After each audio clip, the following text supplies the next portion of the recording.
चलिए आगे बढ़ेंगे खबरों में। मध्य प्रदेश में सीडी कांड की सियासत में कमलनाथ की भी एंट्री हो गई है और उन्होंने कहा है कि वो सीडी देख चुके हैं, जबकि बीजेपी ने एक बार फिर कांग्रेस को चुनौती देते हुए सीडी सामने लाने को कहा है।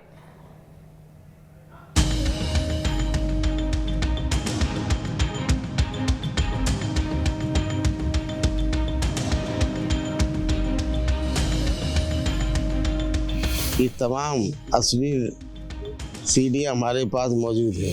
यार उनके पास कोई सीडी है तो दिखा देना, धमका क्यों रहे? ये सीडी कई पत्रकारों ने आपके साथ में मंदिर की सीढ़ी छोड़कर आप असली सीडी देखोगे, ये मेरे को उम्मीद ही नहीं थी। जी हां, मध्य प्रदेश में सीडी पर सियासत जारी है। हर रोज इस पर कांग्रेस बीजेपी खेमे से बयानबाजी हो रही है। इस पूरे मामले को समझने से पहले 3 जनवरी को दिया नेता प्रतिपक्ष गोविंद सिंह का ये बयान सुनिए। भारतीय जनता पार्टी को पहले अपना चाल चल चेहरा देखना चाहिए। उनके मंत्री, विधायक, भारतीय जनता पार्टी के नेता, राष्ट्रीय स्वयंसेवक के कार्यकर्ताओं की तमाम अश्लील सीडी हमारे पास मौजूद है। तो गोविंद सिंह ने सीडी को लेकर बीजेपी नेताओं पर संगीन आरोप लगाए। इसके बाद दोनों ओर से बयानबाजी शुरू हो गई। गोविंद सिंह ने कहा कि जिन्हें सीडी देखनी है वो उनके घर आकर सीडी देख सकते हैं। हालांकि 4 जनवरी को सीडी की जगह गोविंद सिंह फूलों का गुलदस्ता लेकर गृह मंत्री नरोत्तम मिश्रा से मिलने पहुंच गए। इस दौरान सीडी की कहीं कोई चर्चा नहीं हुई। अब इस सीडी विवाद में कमलनाथ की भी एंट्री हो गई है और कमलनाथ ने कहा है कि उन्होंने भी सीडी देखी है। देखिए, गोविंद सिंह ने कहा कि उनके पास सीडी है। सीडी मैंने भी देखी थी। 15 महीने में जब अपनी सरकार थी, 2.5 महीने आचार संहिता और लोकसभा चुनाव में गए, सीडी मैंने देखी। ये सीडी कई पत्रकारों ने आपके साथ में देखी। बहरहाल सीडी पर बयान देते ये वही कमलनाथ हैं जिन्होंने एक कथित पेन ड्राइव की बात कहकर एमपी की सियासत में सनसनी मचा दी थी।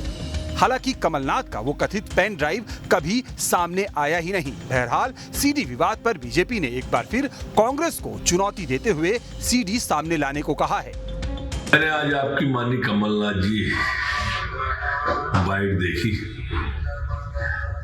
मेरे हिसाब से तो आपकी उम्र मंदिर की सीढ़ियों पर बैठकर भजन करने की है। मंदिर की सीढ़ी छोड़कर आप असली सीढ़ी देखोगे, ये मेरे को उम्मीद ही नहीं थी। क्यों देख रहे हो? इसको रखे क्यों हो घर के अंदर? इसको मीडिया को दे दो, अदालत में दे दो, एसआईटी को दे दो। आप रखे क्यों हो? आज तक समझ में नहीं आ रहा मेरी। इतना ध्यान जितना इस सीडी पे दे रही है कांग्रेस पार्टी, अगर इतना विधायकों पे दे लिया होता तो गिरती काहे को सरकार। तो कुल मिलाकर स्थिति ये है कि नेता सीडी को आपस में यानी अकेले अकेले देख रहे हैं, लेकिन सीडी के सच को सामने लाने की जब चुनौती मिलती है तो आरोप लगाने वाले बगले झांकने लगते हैं। Team news state.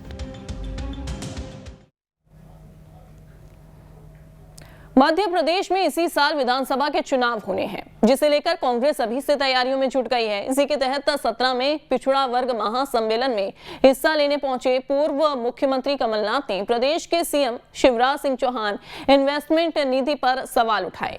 उन्होंने सीएम की नीति पर सवाल उठाते हुए कहा कि सिर्फ इन्वेस्टमेंट की नीति बना देने से इन्वेस्टमेंट नहीं आता है। जब तक उद्योगपतियों को भरोसा और विश्वास नहीं होगा, तब तक प्रदेश में इन्वेस्टमेंट नहीं हो सकता है।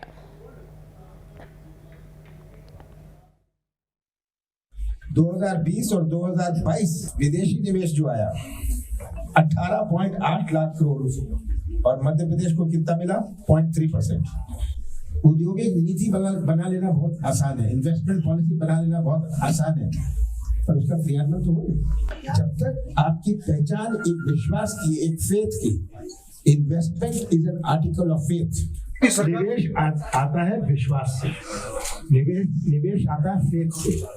अगर मध्य प्रदेश में किसी को विश्वास ना हो, निवेश नहीं आए।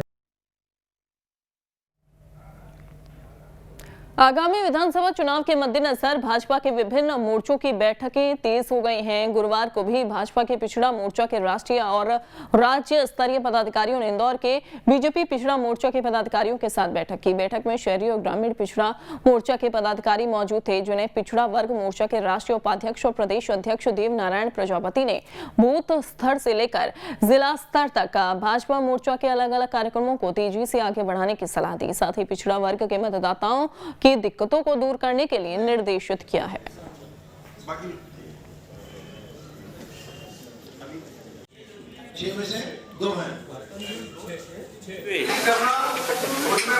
पहले के कार्यकालों में कभी भी या कभी ओबीसी का मुख्यमंत्री मध्य प्रदेश में नहीं दिया गया। भारतीय जनता पार्टी है कि लगातार 2003 से अभी तक ओबीसी वर्ग का ही मुख्यमंत्री भारतीय जनता पार्टी ने दिया है। तो ये भारतीय जनता पार्टी की को मैं वरिष्ठ नेतृत्व को भी इसके लिए बहुत बहुत धन्यवाद देता हूँ।